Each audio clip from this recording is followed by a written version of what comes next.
Quel homme te parlait là? Ah non. Il avait bien de l'air, ce me semble, du bon Gusman de Doña Elvire. C'est quelque chose aussi à peu près de cela. Quoi, c'est lui? Lui-même. Et depuis quand est-il dans cette ville? D'hier au soir. Et quel sujet l'amène? Je crois que vous jugez assez ce qu'il peut inquiéter. Notre départ, sans doute. Le bonhomme en est tout mortifié et m'en demandait le sujet. Et quelle réponse as-tu faite? Que vous ne m'en aviez rien dit? Mais encore? Quelle est ta pensée là-dessus? Que t'imagines-tu de cette affaire? Moi, je crois sans vous faire tort que vous avez quelque nouvel amour en tête. Tu le crois? Oui. Ma foi, tu ne te trompes pas. Et je dois t'avouer qu'un autre objet a chassé Elvire de ma pensée. Ah, mon Dieu, je sais mon Don Juan sur le bout du doigt et connais votre cœur pour le plus grand coureur du monde. Il se plaît à se promener de liens en liens et n'aime guère à demeurer en place. Et ne trouves-tu pas, dis-moi, que j'ai raison d'en user de la sorte? Oh, monsieur... Eh bien, parle! Assurément que vous avez raison. Si vous le voulez, on ne peut pas aller là contre. Mais si vous ne le vouliez pas, ce serait peut-être une autre affaire. Eh bien, je te donne la liberté de parler et de me dire tes sentiments. En ce cas, monsieur, je vous dirai franchement que je n'approuve point votre méthode et que je trouve fort vilain d'aimer de tous côtés comme vous faites. Quoi? Tu veux qu'on se lie à demeurer au premier objet qui nous prend? Qu'on renonce au monde pour lui? Et qu'on n'est plus Dieu pour personne? Oh, la belle chose de vouloir se piquer d'un faux honneur d'être fidèle, de s'ensevelir pour toujours dans une passion et d'être mort dès sa jeunesse à toutes les autres beautés qui nous peuvent frapper les yeux. Non, non! La constance n'est bonne que pour des ridicules. Toutes les belles ont droit de nous charmer. Et l'avantage d'être rencontrées la première ne doit pas dérober aux autres les justes prétentions qu'elles ont toutes sur nos cœurs. Pour moi, la beauté me ravit partout où je la trouve. Et je cède facilement à cette douce violence dont elle nous entraîne. J'ai beau être engagé, l'amour que j'ai pour une belle n'engage point mon âme à faire injustice aux autres. Je conserve des yeux pour voir le mérite de toutes et rends à chacune les hommages et les tributs où la nature nous oblige. Quoi qu'il en soit, je ne puis refuser mon cœur à tout ce que je vois d'aimable. Et dès qu'un beau visage me le demande, si j'en avais 10 000, je les donnerais tous. Les inclinations naissantes, après tout, ont des charmes inexplicables.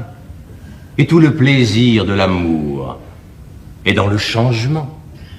On goûte une douceur extrême à réduire par cent hommages le cœur d'une jeune beauté, à voir de jour en jour les petits progrès qu'on y fait, à combattre par des transports, par des larmes et des soupirs, l'innocente pudeur d'une âme qui a peine à rendre les armes, à forcer pied à pied toutes les petites résistances qu'elle nous oppose, à vaincre les scrupules dont elle se fait un honneur, et la mener tout doucement où nous avons envie de la faire venir.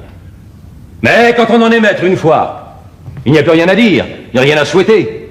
Tout le beau de la passion est fini. Et nous nous endormons dans la tranquillité d'un tel amour. Si quelque objet nouveau ne vient réveiller nos désirs et présenter à notre cœur les charmes attrayants d'une conquête à faire.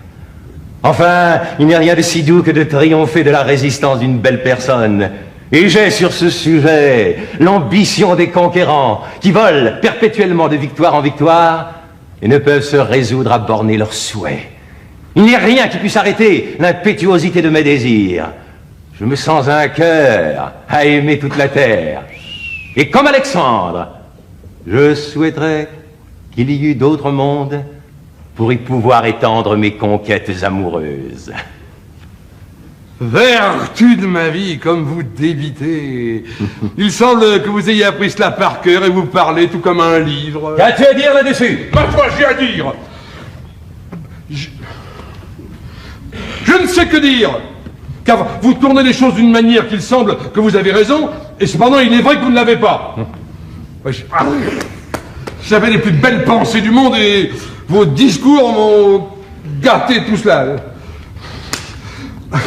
On laissez faire une autre fois, je mettrai mes raisonnements par écrit pour discuter avec vous. Ah bah tu feras bien. Mais monsieur, serait-ce de la permission que vous m'avez donnée si je vous disais que je suis tant soit peu scandalisé de la vie que vous menez? Comment? Quelle vie est-ce que je mène? Mais fort bon, non. Mais par exemple, de vous voir tous les mois vous marier comme vous faites. Y a-t-il rien de plus agréable? Ah, assurément, je conçois que cela est fort agréable et fort divertissant, et je m'en accommoderais assez, moi, s'il n'y avait point de mal. Mais monsieur, se jouer ainsi d'un mystère sacré et... Va, va! C'est une affaire entre le ciel et moi! Et nous la démêlerons bien ensemble, sans que tu t'en mettes en peine. Ma foi, monsieur, j'ai toujours ouï dire que c'est une méchante raillerie que de se railler du ciel, et que les libertins ne font jamais une bonne fin. Voilà, maître Sceau, vous savez que je vous ai dit que je n'aime pas les faiseurs de remontrances. Je parle pas aussi à vous. Oh, Dieu m'en garde. Ouh, vous savez ce que vous faites, vous. Et si vous ne croyez rien, vous avez vos raisons. Mais il y a de certains petits libertins dans le monde qui sont libertins sans savoir pourquoi, qui font les esprits forts parce qu'ils croient que ça leur sied bien.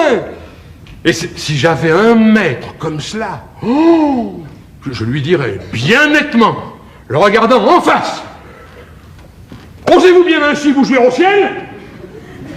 Et ne tremblez-vous pas de vous moquer comme vous faites des choses les plus saintes? C'est bien à vous, petit ver de terre, petit myrmidon que vous êtes. Je parle au maître que j'ai dit. C'est bien à vous, à vouloir vous mêler de tourner en raillerie, ce que les hommes révèrent.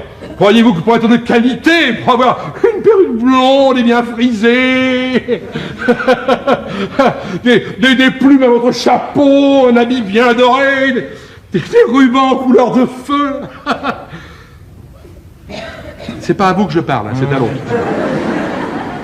Croyez-vous, dis-je, que tout vous soit permis?